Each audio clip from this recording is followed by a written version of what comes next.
நாளும் உனை மறவாத இனிதான வரம் வேண்டும். உறவாலும் உடல் உயிராலும் பிரியாத வரம் வேண்டும்.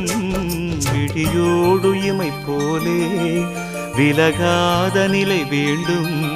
இணையான இளமானே துணையான இளமானே, இணையான இளமானே துணையான இளமானே.